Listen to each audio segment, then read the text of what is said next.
resurrección? ¿Cómo usted la toma? ¿La toma como una teoría? ¿Como una teología? ¿Como un mito? ¿O como una tradición de que para este tiempo, ¿sabe qué? Comemos chilate, comemos torrejas ahí en el occidente. Aquí creo que no se toma, en Tegucigalpa no se comen torrejas. Las jocotas en miel. Y aquello lindo y aquello hermoso. ¿Por qué? Porque es Semana Santa.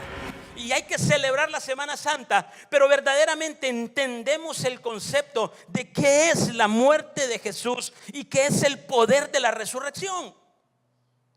Porque para haber resurrección tiene que haber muerte. Si no hay muerte, no hay resurrección. ¿Y qué es lo que pasa hoy en día? Muchos se han quedado en la muerte, se han quedado en la cruz, pero no han resucitado de la muerte. ¿Y por qué te digo esto? Porque hoy en día, hermano, ¿cómo está? Ay, más o menos. Así con las manos en la mano, pues más o menos. ¿Y cómo está tu salud? Pues ahí enfermo, ahí tomando pastillas. ¿Y cómo están tus finanzas? Ahí mal, hermano. Y las empresas quebradas, y tu matrimonio destartalado, y todo destartalado, todo quebrado y todo. ¿Por qué? Porque todavía siguen en la cruz. Hoy tenemos que entender que la resurrección ya no está en la cruz. La cruz solo fue el proceso para la resurrección. Por lo tanto, si entendemos la verdadera revelación de lo que es la resurrección, hoy todo cristiano tiene que levantarse. Hoy todo cristiano que entiende y se le hace rema, se le hace revelación lo que es la resurrección, se va a levantar y va a decir: ¿sabe qué? Pobreza, te vas ahora. Enfermedad, te vas ahora. ¿Sabes qué? Todo espíritu que ha atacado mi matrimonio se va ahora, en el nombre de Jesucristo. Pero ¿por qué no lo hacemos? ¿Por qué no lo hacemos? Porque todavía seguimos atados en la cruz, lamentándonos, quejándonos, llorando, sin saber que ya un hombre hace 2019 años entregó la vida por nosotros, entregó la vida por ti y por mí, para decirte: enfermedad, te vas, quiebra, te vas, todo aquello que estorba se va. Ese es el poder de la resurrección. Eso es lo que tenemos que entender y darnos cuenta. Pero todo hoy en día es pura tradición, es puro mito, es pura religiosidad, es puro tradición, pura letra sin revelación. ¿Quién crucificó a Jesús? Los fariseos. ¿Y quiénes eran los fariseos? ¿Quiénes eran ellos? Los diestros en la palabra, los que pasaban leyendo la palabra, estudiando la palabra. De nada sirve que sepamos tanta palabra si no tenemos una verdadera revelación. De nada sirve que seamos tan preparados si todo le ponemos lógica humana y nos ponemos a la mente finita de Dios y hacemos a un lado la mente infinita de Dios. Yo creo en el poder de la resurrección. Yo creo en el poder de la resurrección. Y no creo porque hace tiempo pasaba quejándome, pasaba llorando, que mira esto, mira lo que me pasó. Hoy no es tiempo de llorar. Hoy es tiempo de pelear. Hoy es tiempo de enfrentar. Hoy es tiempo de decir: muerte, ¿dónde está tu aguijón? O muerte, ¿dónde está tu aguijón? ¿Sabes qué? La sangre de Jesucristo tiene poder. Cáncer se va, enfermedad se va, quiebra se va, porque todo lo que el diablo, el saltón, la oruga se ha robado, te lo va a regresar 7 veces más cuando te pares a la brecha y digas: ¿sabes qué? Voy a pelear. Pero en vez de pelear, lloramos. En vez de pelear, nos quejamos. En vez de pelear, nos lamentamos. Y en vez de pelear, lo que hacemos es regresar al mundo. Y hoy vamos a hablar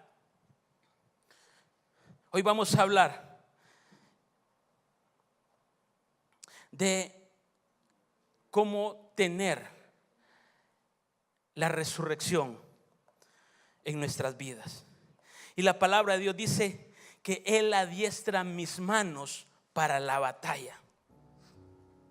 Salmo 18:34 dice: quien enseña mis manos para la batalla, y será quebrado con mis brazos el arco de bronce. Mira qué tremendo.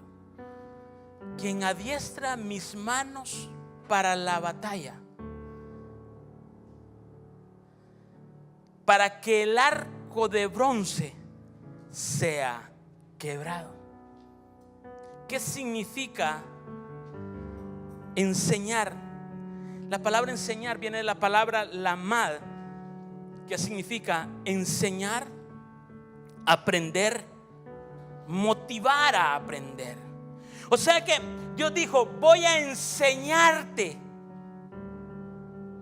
voy a adiestrarte,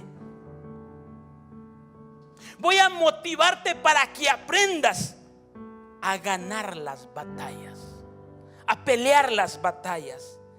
Y arco de bronce significa Nahush, que traducido es la garganta de la serpiente cuando sisea.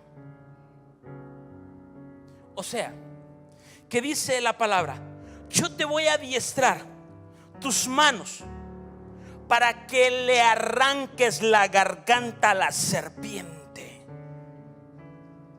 cuando te empieza a sisear. ¿Y cuando te empieza a sisear la garganta, la serpiente? Cuando empieza a seducirte para entrar al pecado. Y en ese momento dice: ¿sabes qué? Yo voy a adiestrar tus dedos, tus manos para la batalla, para que tú mismo le arranques o le aprietes la garganta a la serpiente. Pregunto: ¿quieres que te lo haga tu mami? ¿O quieres que te lo haga tu papi? ¿O quieres que te lo haga tu pastor? Estás equivocado. El pastor, tu papá y tu mamá te van a enseñar, pero quien tiene que pelear eres tú mismo. Eres tú mismo que tienes que agarrar a la serpiente por la garganta y decirle: asqueroso Satanás, ya no más en mi vida. Asqueroso, hoy te tomo de la garganta y te aviento para afuera. Y mira esto. Y mira esto. Mira esto. Jueces 3 del 1 al 2.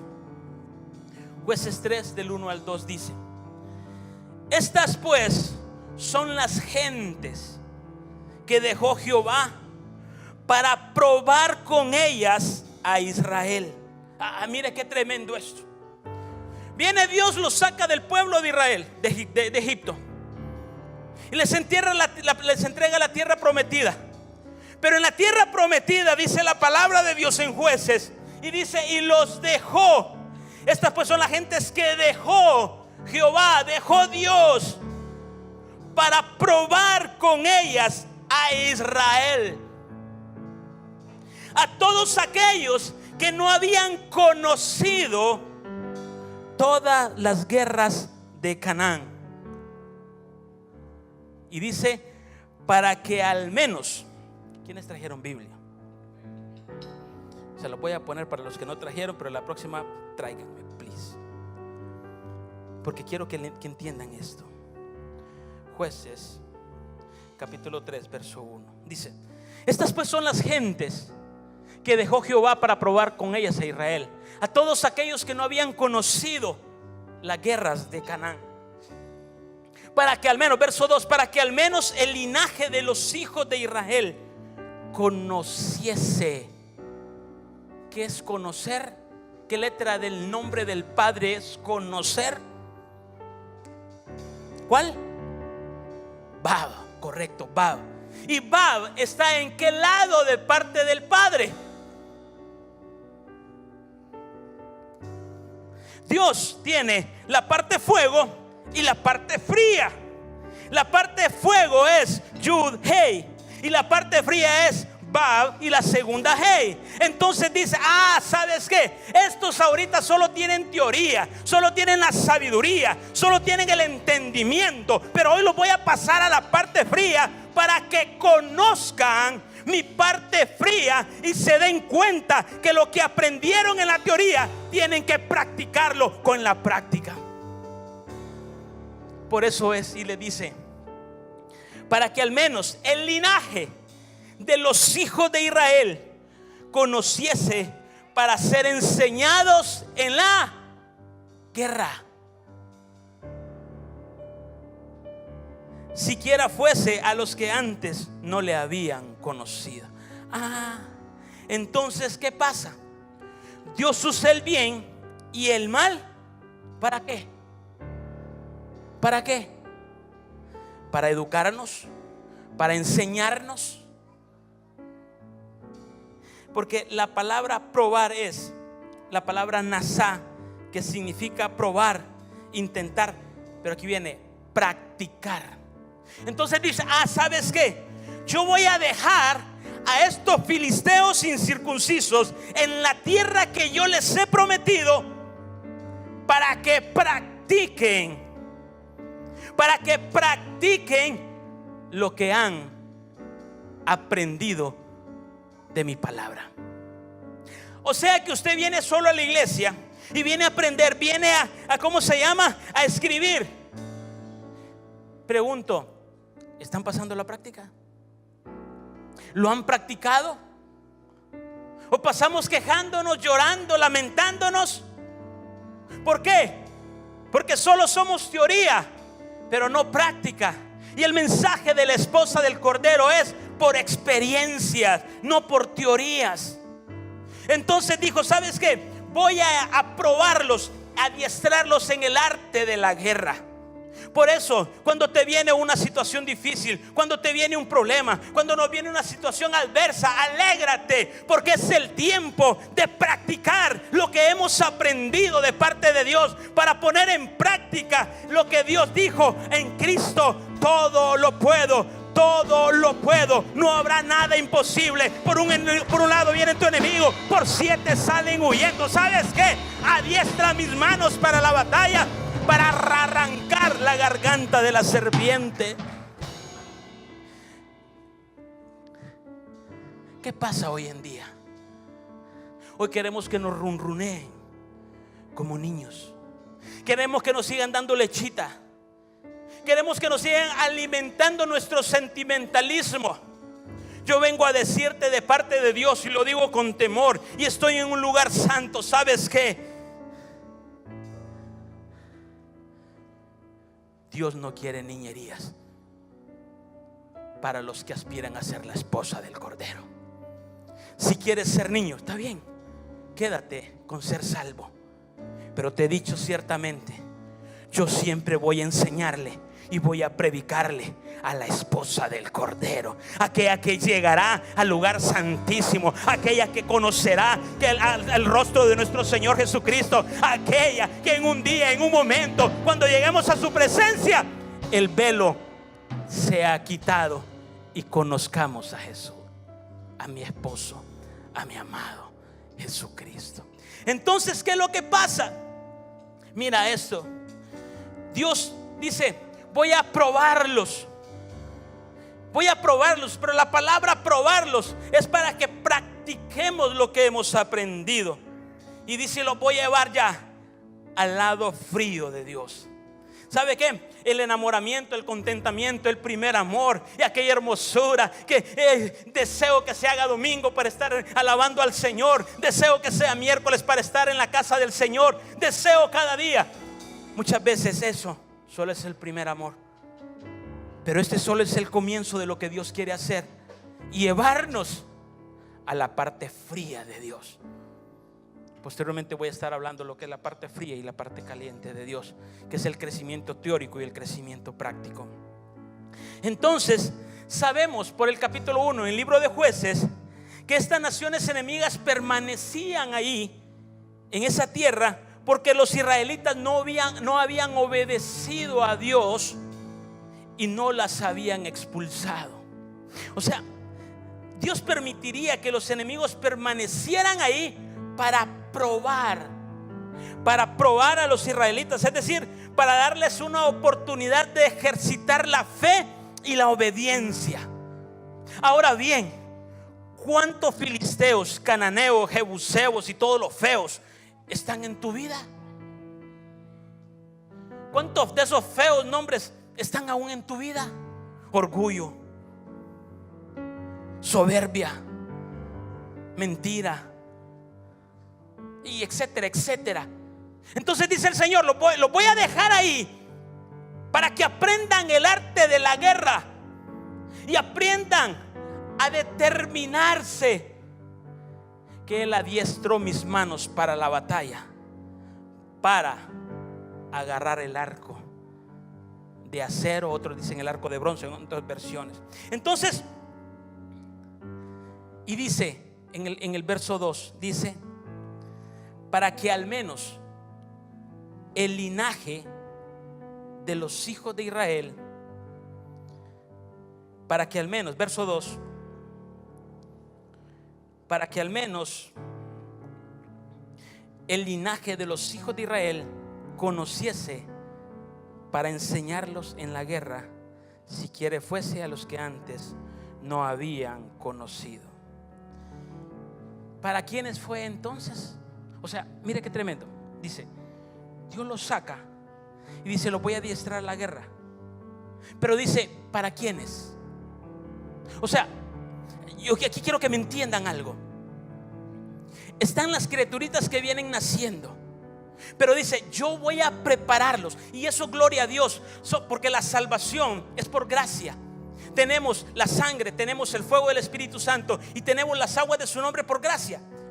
Pero dice, pero de aquí para allá, del lugar de los atrios al lugar santo, dice, voy a enseñarles a guerrear, voy a enseñarles a pelear, voy a enseñarles que tienen que ser hombrecitos de verdad, mujercitas de verdad, en el buen sentido, que aprendan a pelear.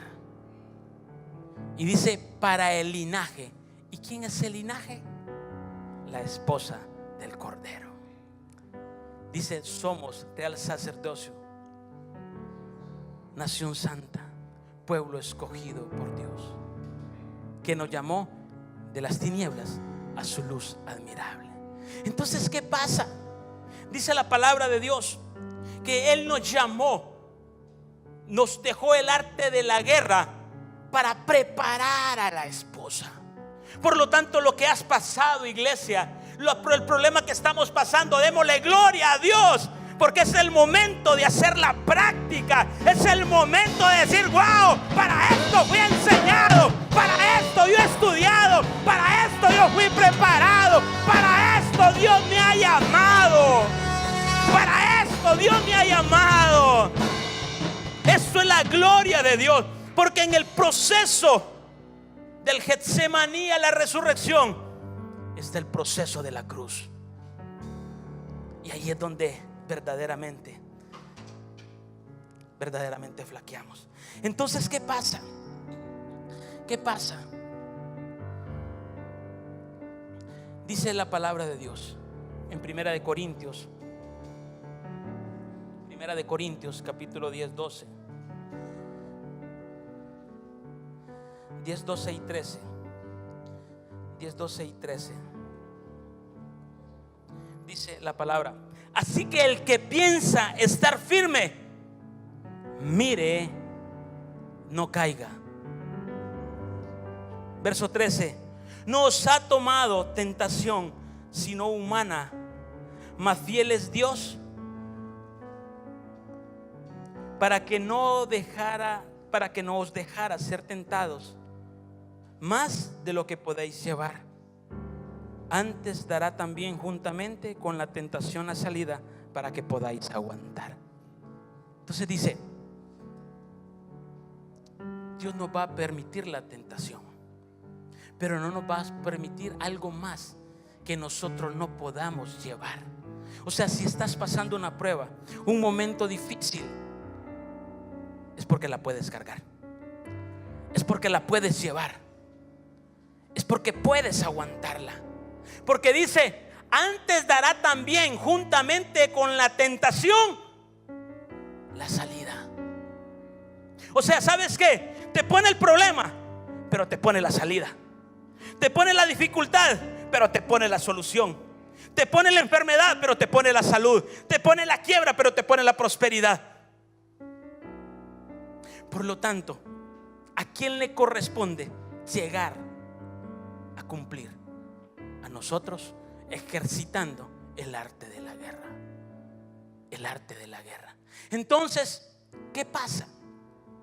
¿Qué pasa? Santiago 1:2, y repito: bienaventurado el varón que sufre la tentación, porque cuando fuere probado recibirá la corona de vida que Dios ha prometido a los que le aman. Y entonces aquí viene algo tremendo que quiero que aprendamos. Génesis capítulo 2 verso 6. Todo lo que dije fue solo introducción. Aquí vamos a ver algo muy importante, una tremenda palabra. Génesis 2 del 6 al 8. Mira esto. Dice: mas subía de la tierra un vapor que regaba toda la faz de la tierra. Formó pues Jehová Dios al hombre del polvo de la tierra y alentó en su nariz soplo de vida, y fue el hombre en alma viviente. Verso 8: y había Jehová Dios plantado un huerto en Edén al oriente, y puso ahí al hombre que había formado. Aquí entro ya en el centro de la palabra. Dice Génesis 2. En Génesis 1 el hombre fue creado, y el otro domingo voy a estar hablando de la creación. Fue creado. Pero en Génesis 2 fue formado. Fue formado.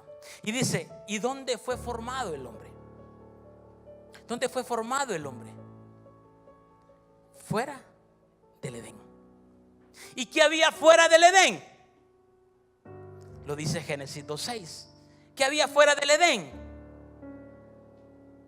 Dice: mas subía de la tierra un vapor que regaba toda la faz de la tierra. Y la palabra vapor significa ed, que en la traducción es en el sentido de envolver con niebla. Mira esto. Si me enciende los aires, please. Hay mucha calor. Los aires, please. Entonces dice que Dios formó al hombre fuera del Edén. Y ahí el vapor que subía, dice que lo envolvió en tinieblas. Lo envolvió la serpiente. Y luego de lo que lo envolvió, dijo Dios: hoy que ha tenido una experiencia con el enemigo cuerpo a cuerpo, lo voy a poner en el huerto del Edén. Y dice: y lo puso en el huerto del Edén. Y la palabra puso viene de la palabra raíz Shem, que es la palabra Shem, que es el nombre de Dios. Entonces, cuando Dios puso al hombre en el huerto del Edén, ahí le dio su carácter, su naturaleza, su propósito y su esencia. Y le dijo: ya estás aquí en el huerto del Edén, fuiste envuelto allá afuera por las tinieblas, tú ya tienes una experiencia con el enemigo, fuiste envuelto por la serpiente, tuviste una lucha cuerpo a cuerpo con el enemigo. Pero ¿sabes qué? En mi plan maestro está que yo te voy a libertar de los lazos que te amarran por esas cuerdas. Y entonces te voy a sacar y te voy a pasar al Edén. donde ahí te voy a dar mi naturaleza, mi propósito, mi carácter, mi esencia, para que entiendas y te des cuenta de que ya tuviste una balanza en tu vida.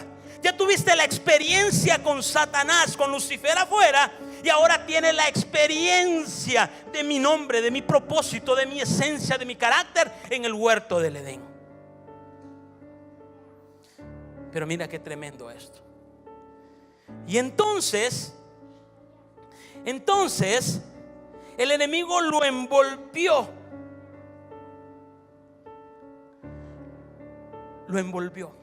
Lo puso en el huerto del Edén. Y aquí es donde viene el Salmo 73. El Salmo 73, que David lo expresa de esta forma.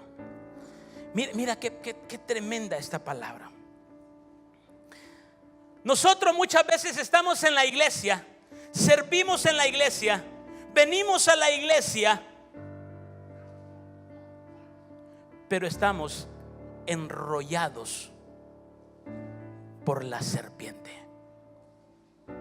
Estamos siendo envueltos por el vapor que permitió que Adán entrara. Envueltos. Por eso es que cuando tú vienes a la iglesia, y David lo expresa claramente en el Salmo 73 y dice: yo no entiendo cómo el impío crece.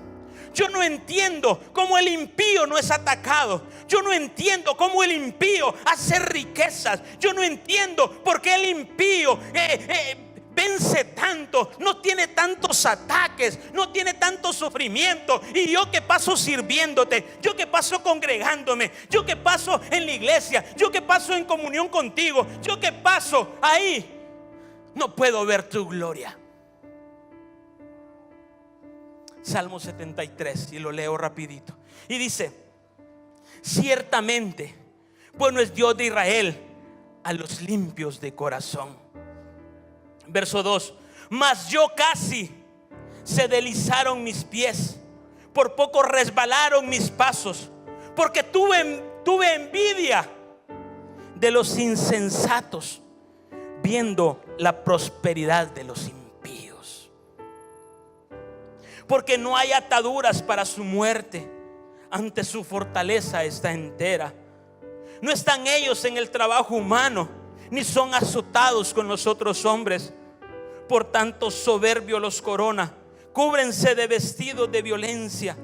Sus ojos están salidos de gruesos, logran con creces los antojos de su corazón.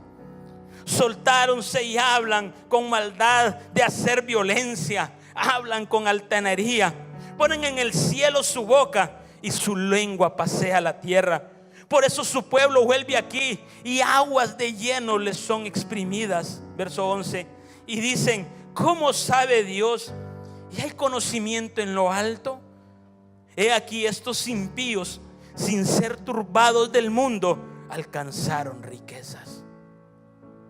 Verdaderamente en vano he limpiado mi corazón y lavado mis manos de inocencia, pues he sido azotado todo el día y empezaba mi castigo por las mañanas. Si dijera yo: discurriré de esta suerte, he aquí habría negado la nación de tus hijos. Pensaré pues para saber esto, es a mis ojos duro trabajo. Mire, David entró y dijo: wow, mira Dios, en vano he limpiado mi corazón, en vano yo te he servido, en vano yo te he dado esto. Porque yo miro a mi alrededor y miro cómo los impíos crecen, miro cómo los impíos no son atacados, miro cómo los impíos hablan con soberbia, con altanería, y son prosperados. David estaba envuelto con la serpiente, no lo dejaba ver. Y así hay mucha gente hoy en la iglesia que está envuelta con la serpiente. ¿Cómo es posible que yo que sirvo, este le da casa, este no tiene problemas financieros, este tiene trabajo, yo que te sirvo, yo que paso? ¿Por qué? Si yo te dijera una pregunta en esta mañana, ¿Crees que ese es un Dios justo? ¿Cómo me contestarías en esta mañana? ¿Cómo me dijeras? ¿Será un buen padre? ¿Será un buen padre que aquel que se ha portado tan mal es premiado? Pero aquí es donde viene David y dice, y después de ser enrollado, dice en el verso 17, dice: hasta que venido al santuario de Dios, entenderé la postremería de ellos. Dijo Dios, dijo David: hasta que fui al santuario, me di cuenta que el final de ellos no va a ser el mismo final que yo tengo. Que el final de ellos no va a ser tan victorioso como el que un hijo de Dios, como el de la esposa del Cordero va a ser. ¡Ay, santo! ¿Sabes qué? Tengo que venir al santuario para darme cuenta la postremería de ellos. Y David entendió y dijo: ¡wow! Me estaba enrollando la serpiente. Y por eso miraba al hermanito que tiene un carro nuevo. Por eso miraba mal a aquella persona que empezaron a predicar y no se lo merecía. Y por eso miraba mal a aquella otra persona, porque estabas envuelto. Estabas envuelto. Pero dijo David: si no hubiese venido al santuario. ¿Y qué es el santuario? Santuario viene de santidad, viene de apartarse para Dios. Entonces Dios le dijo a David en esa revelación: ¿sabes qué, David? Tienes que apartarte para mí, para que entiendas, para que te des cuenta que tienes que aprender a luchar, que tienes que aprender a pelear, que tienes que aprender a ejercitar el arte de la guerra, para que cada vuelta que la serpiente te da, la agarres con tus manos que han sido adiestrados para la batalla, para la batalla, para la batalla, para la batalla. ¡Ay, santo! Mira esto. ¿Sabes qué? Puedes estar enfermo, puedes estar con crisis financiera, puedes estar en el lugar donde estás con cáncer. ¿Sabes qué? Hoy vas a adiestrar tus manos para la batalla y te vas a dar cuenta que Dios es grande. David, desde pequeño, ¿qué le pasaba a David cuando cuidaba las ovejitas? Leones llegaban a comérselo, osos, y él peleaba con los osos, peleaba con los leones, él se enfrentaba. Luego salió y lo llaman para que vaya a dejar de pan a sus hermanos y se enfrenta a Goliat. Y te aseguro que aquel pastorcito que era vecino de David, sus ovejas crecían, florecían. Y David miraba que a ellos no los atacaban. Y miraba a David que el pastor que tenía de vecino no le pasaba nada. Pero la postremería, el postrer estado de David, fue que David fue hecho rey de Israel. Él ganó a pura batalla llegar a ser rey de Israel. Y el otro pastorcito que estaba ahí siempre quedó cuidando ovejas. Por lo tanto, ¿tú quieres cuidar ovejas o quieres llegar a ser rey de Israel? ¿Tú quieres cuidar en la pasividad o llegar a la postremería, donde la gloria postrera será mayor que la primera en tu casa? ¡Ay, santo! Puede decir alguien al Señor y decir: ¿sabe qué? Este es el día de la resurrección, porque me doy cuenta que yo tengo que pelear, que yo tengo que enfrentar. Y entonces viene el Salmo 18, 4. Viene el Salmo 18 en la balanza que tienen ahí en la pantalla. Tienes el arte de la tristeza, de la queja. De David se dio cuenta, pero Dios te pone en el otro lado de la balanza el Salmo 18, verso 4 al 19. Pero antes quiero leerle el Salmo 144 y bendito sea Jehová mi roca, que enseñó mis manos a la batalla y mis dedos a la guerra. Bendito sea Jehová, que me instruyó a pelear por mi bendición. Bendito sea Jehová, que me enseñó a arrebatar la bendición. Bendito sea Jehová, que no me dijo me voy a quedar sentado esperando que la bendición me caiga. Dijo bendito sea Dios, porque hoy me voy a levantar, me voy a levantar y voy a arrebatar lo que es mío, lo que Dios me ha dado. Y entonces viene el Salmo 18. El Salmo 18, 34. Salmo 18,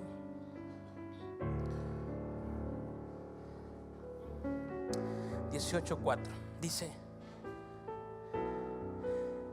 cercáronme dolores de muerte y torrentes de perversidad me atemorizaron. ¿Cuántos han sentido temor aquí? ¿Cuántos se han sentido que no aguantan? ¿Cuántos se han sentido que está difícil la situación? Y David dice: cercáronme dolores de muerte y torrentes de perversidad me atemorizaron. Verso 5: dolores del sepulcro me rodearon, previniéronme lazos de muerte.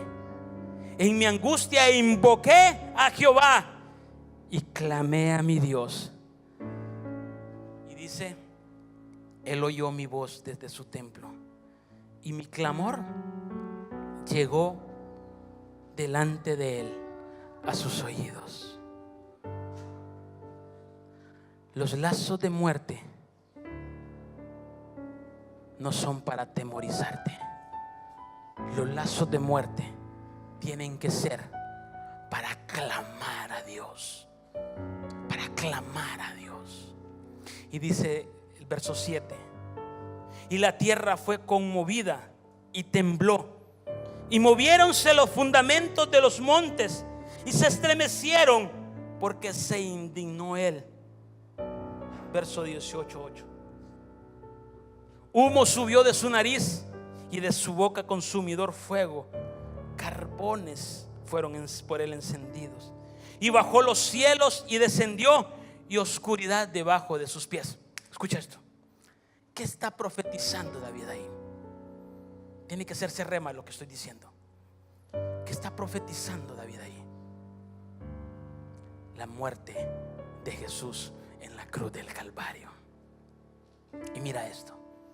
Y dice: y bajó los cielos y descendió, y oscuridad debajo de sus pies. Pero mira esto lindo: y cabalgó sobre un querubín y voló sobre las alas del viento. Wow. Cuando clamó David, dice que el cielo se llenó de tinieblas.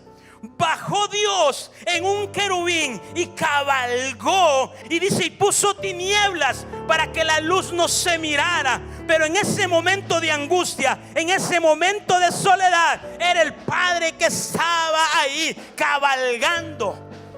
Y dice, verso 11: puso tinieblas por escondedero suyo, su pabellón en derredor de sí, oscuridad de aguas, nubes de los cielos. Wow. Por el resplandor delante de él, sus nubes pasaron, granizo y carbones ardientes. Y tronó en los cielos Jehová, y el Altísimo dio su voz, granizo y carbones de fuego. Y envió sus saetas y desbarató los, y echó relámpagos y los destruyó. Y aparecieron las honduras de las aguas, y descubriéronse los cimientos del mundo a tu reprensión, oh Jehová, por el soplo del viento de tu nariz. Envió desde lo alto, sácome de las muchas aguas, líbrame de mi poderoso enemigo y de los que me aborrecían, aunque eran ellos más fuertes que yo. Asaltaronme en el día de mi quebranto, mas Jehová fue mi apoyo. Y sácome a anchura, líbrame, porque se agradó de mí. Mira qué tremendo. En un lado, David está viendo cómo florecía el impío, como él no florecía, estaba enrollado. Pero en el otro lado de la balanza le dice: clama a mí, porque cuando tú clamas a mí, yo voy a descender y voy a estar contigo. No te voy a desamparar, no te voy a dejar solo, voy a estar siempre contigo. Y mira esto, y mira esto. Mateo 27:46. Mateo 27:46. Pero quiero enseñarles algo.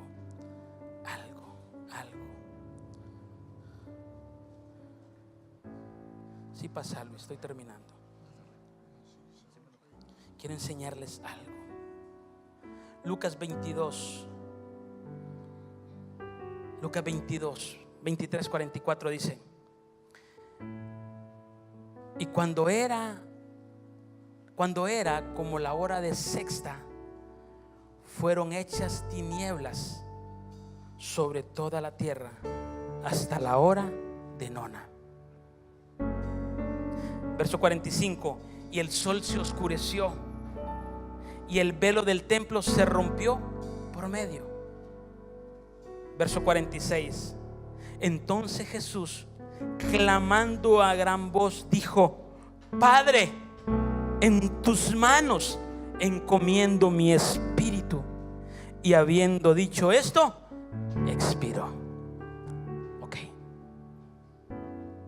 ¿Qué fue lo que sucedió cuando Jesús estaba diciendo eso? Dice: el cielo se llenó de tinieblas. ¿Qué tinieblas eran? ¿Qué tinieblas eran?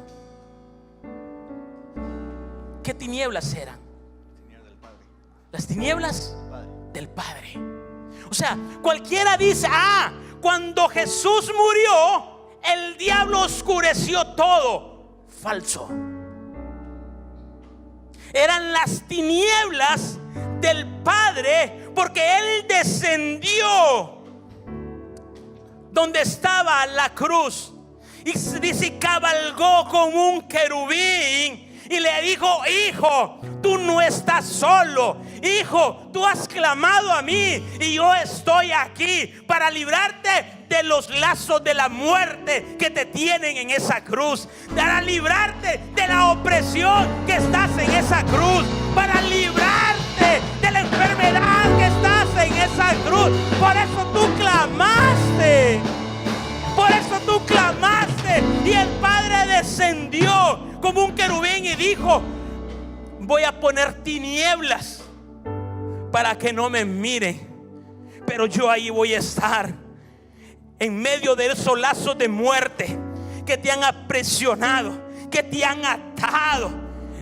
Y cuando parece que todo es tinieblas, es el Padre que está ahí diciéndote: hija, yo estoy contigo, avanza. Te he adiestrado las manos, te he adiestrado los dedos para la batalla, las manos para la guerra. ¿Sabes qué? Es el momento que luches, que avances y que no te detengas. Y mira esto. Y mira esto. Mira esto, qué tremendo esto. Aquí voy a enseñarte algo que por muchos años se nos había enseñado mal. Mateo 27:46 dice así. Mateo 27:46 dice así. Mira esto. Mateo 27:46 dice: por mucho tiempo se nos ha enseñado esta versión. Y dice: y cerca de la hora nona, Jesús exclamó con grande voz diciendo: Elí, Elí, lama sabactani. Y siempre se nos ha enseñado y dice, y esto dice: Dios mío, ¿por qué me has abandonado? ¿Ustedes creen que el Padre abandonó al Hijo? ¿Ustedes creen que el Padre es tan malo para decir: sabes qué, hijo, ahí te quedo con ese tamalote que tienes de muerte, yo aquí me hago y voy a ir a dormir y voy a ir a descansar? Jamás de los jamases. el Padre abandonó al Hijo. Jamás. Y te lo voy a demostrar ahorita. Y mira esto. Lo que quiere decir es que en el Nuevo Testamento de Mateo 27:46 existe una sola frase que se ha mantenido en su lengua original, el arameo. Y desde la hora sexta se extendieron las tinieblas sobre la tierra hasta la hora nona, o sea, la novena. Hacia la hora nona exclamó Jesús con voz fuerte diciendo: Elí, Elí, lama sabactani, que quiere decir: Dios mío, ¿por qué me has abandonado? Eso es lo que dice la versión. Pero dice, el arameo fue el idioma original de Jesús. O sea, no se hablaba hebreo, se hablaba arameo. Se hablaba arameo. Y entonces, si él hablaba arameo, todos hablaban arameos. Entonces, el arameo era un dialecto semítico que hablaban los judíos después del regreso del cautiverio de Babilonia. O sea, por eso se quedaron hablando ahí. Fue la lengua oficial de los persas. La usaban los samaritanos y era lengua común de Palestina en tiempos de Jesús, el Cristo. Y entonces llama algo la atención aquí en el Nuevo Testamento, que mantuvieron esa frase y su misma traducción. Sin embargo, existe una primitiva traducción griega que le da el significado correcto a las palabras que Jesús dijo en la cruz del Calvario. Es correcto, él dijo: Elí, Elí, lama sabactani. O sea, esas palabras fueron las que Jesús dijo, pero la interpretación incorrecta, la interpretación de hacer un hombre débil a un hombre que se había tenido temor, la aplicaron ahí. Es como por ejemplo la otra versión, cuando dice: y Jesús tuvo temor cuando estaba en el huerto de Getsemaní y empezó a sudar sangre. Y dijo, y mucho se nos ha enseñado diciendo: es que Jesús le entró la carnalidad y tuvo miedo. Si eso pasó, no tiene sentido estar predicándole aquí a un hombre que se llama Jesucristo, porque él sabía que venía con el propósito de ir a la cruz. O sea, él no tenía otro propósito, otra misión que ir a la cruz del Calvario. O sea, se nos ha enseñado mal lo que Jesús dijo ahí en ese momento, cuando estaba chorreando sangre, porque es el primer momento que habla la palabra que Jesús bota sangre. Lo que Jesús dijo en ese momento: Padre, Padre, este no es el lugar que me habías enseñado para morir, pero en fin, no se haga mi voluntad sino la tuya, Padre. Lo que tú quieras, si es aquí hago lo que tengo que hacer. Y mira esto.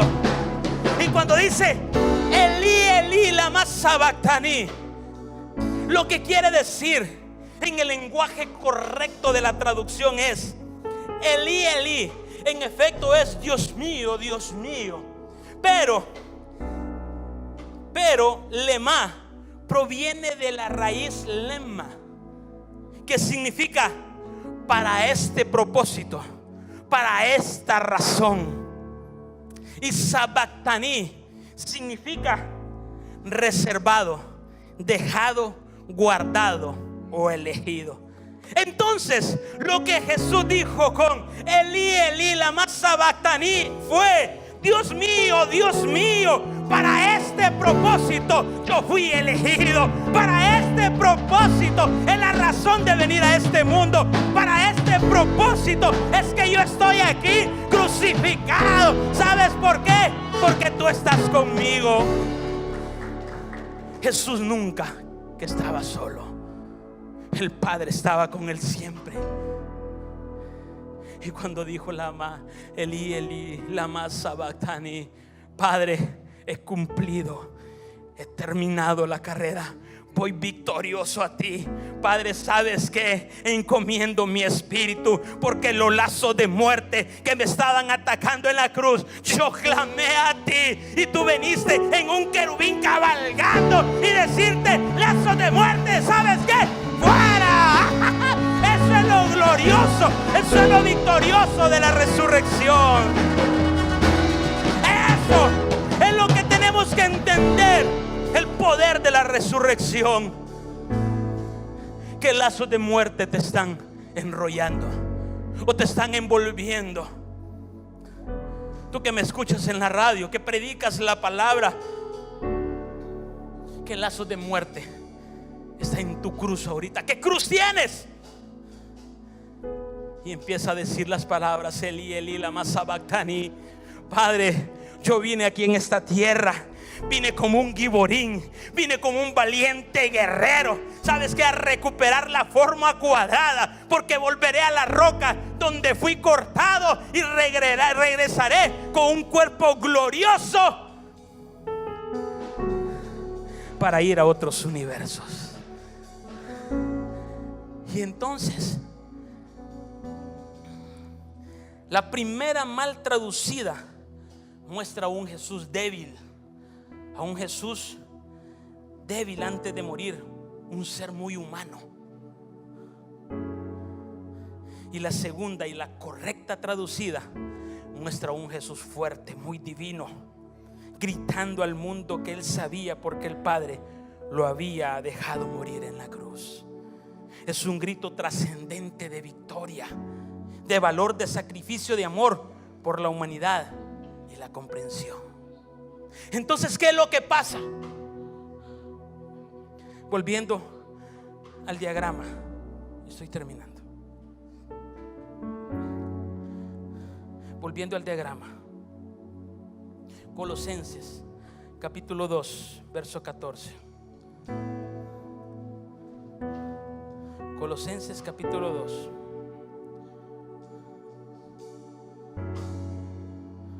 verso 14.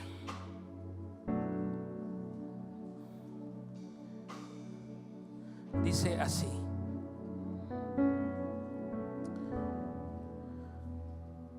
Colosenses capítulo 2, verso 14. Dice: rayendo. En otras versiones dice anulando, cancelando. Dice cancelando la cédula de los ritos que nos era contraria, que era contra nosotros, quitándola en medio y enclavándola en la cruz. Verso 15: y despojando los principados y las potestades, sácolas a la vergüenza en público, triunfando de ellos en sí mismo. El poder de la resurrección es que aquella envoltura que Satanás le había hecho, vino el Padre, lo libertó y dijo: yo anulo todo decreto que el enemigo había robado. Yo cancelo toda autoridad que el diablo tiene sobre tus finanzas, sobre tu enfermedad, sobre tu cuerpo. Yo cancelo todo decreto, porque yo he resucitado y he dicho: misión cumplida. He sido victorioso, he resucitado. Por lo tanto, debemos entender y comprender qué lazos de muerte te están ahogando.